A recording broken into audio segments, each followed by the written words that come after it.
कहा कि भाई अभी ये मूल मंत्र और मूल ज्ञान है, ये सार नाम अपने परिवार को भी मत बताना। अब धर्मदास जी को चिंता बनी।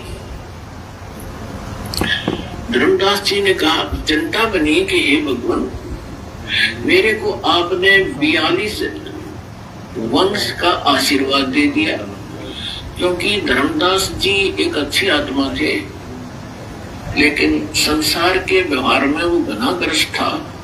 पहले उनको एक पुत्र था नारायण दास, और नारायण दास निकम्मा था, काल का दूत था। उसने परमात्मा के ज्ञान को ग्रहण नहीं किया, एक भी वचन सुना नहीं, उठकर चला जाता था। तो धर्मदास जी को ये चिंता बनी, परमात्मा ने बताया।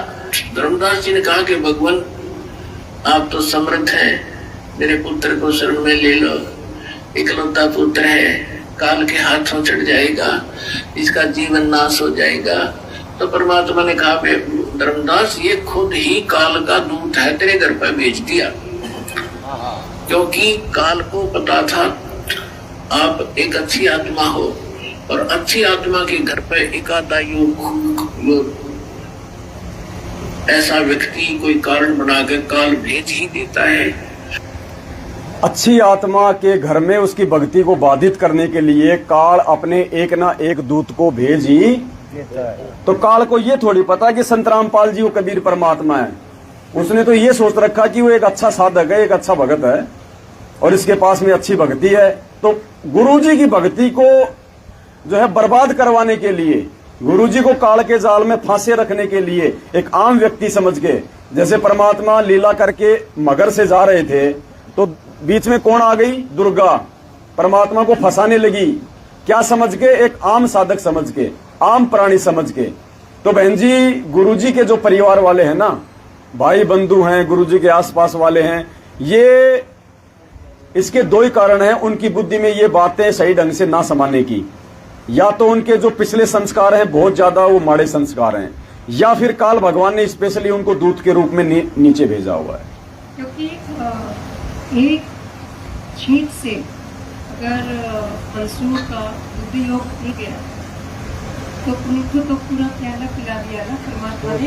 तो मालिक ने अभी ये भी तो बुलवाया ना, उस काल भगवान ने संचित कर्म भी तो कितने जमा कर रखे हैं, वो भी तो छोड़ देता है ऊपर से। तो कमाल का मंसूर का एक छींटे, उसका पिछले जन्म का संस्कार साफ था, इतने पाप कर्म नहीं थे उस आत्मा के।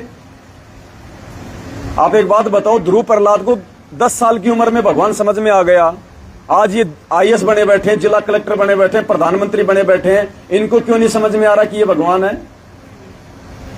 पिछले जन्म से होते हैं पूर्ण हंस मुराद। एक ही स्कूल में बहन जी, एक क्लास में 20 बच्चे हैं, क्या सबको जब टीचर पढ़ाता है तो समान रूप से समझ में आ जाता है क्या?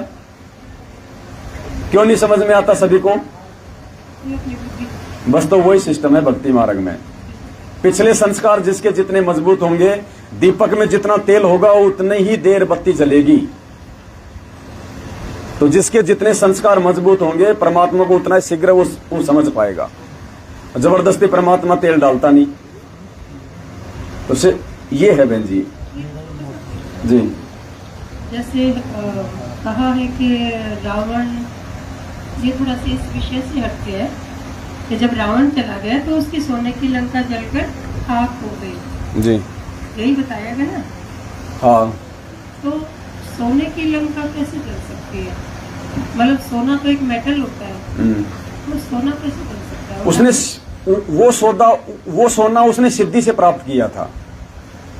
क्योंकि कोई भी मेटल है, कोई भी मेटल या तो मेल्ट हो जाएगा, मेल्ट होएगा तो वापस उसी फॉर्म में आ जाएगा वो। बट सोना तो वो सिद्धि से है बहन जी। जैसे जो कर्ण था, उसके जो कुंडल थे, उसका जो यहाँ का जो पहने जाता है, जो आर्मर, जो कवच पहना जाता है, वो सोने के थे सारे, वो कहाँ चले गए? तो वैसे ही उसकी लंका गायब हो गई। तो वह मालिक का काम है, चुटकी बजाते गायब कर सकता है परमात्मा, जो मर्जी कर दे परमात्मा।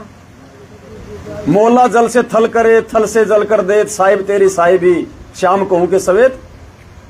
साहिब से सब होता है, बंदे से कुछ नहीं, वो राई से पर्वत कर दे, फिर पर्वत से राई।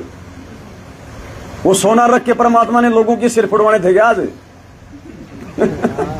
भाई उसकी नगरी में तो मालिक कहते हैं जैसे ज्वार बाजरा बिकता है ऐसे हीरे मोती लाल बिका करते थे। आज आज वो कहां गई वो मंडियां, कहां गए वो हीरे मोती लाल? वो कुछ समय के लिए थे, वो सिद्धि से था सब कुछ, उसने सिद्धि से प्राप्त किया था। भी तो और सिद्धि ऐसी शक्ति है। अब गुरुजी ने क्या कहा कि जब गोरखनाथ अपने गुरु मच्छिंद्र नाथ को सिंगल द्वीप से राजा के चोले से छुड़वा के लाया तो उसने 2-3 ईंट अपने उसमें डाल ली थैले में कि जाके मैं मतलब भंडारे में लगाऊंगा। सुना था? उसका भ्रम तोड़ने के लिए गोरखनाथ जी ने अपनी उंगली से छींटा मार के पूरे पहाड़ को सोना कर दिया। आज कहां वो पहाड़?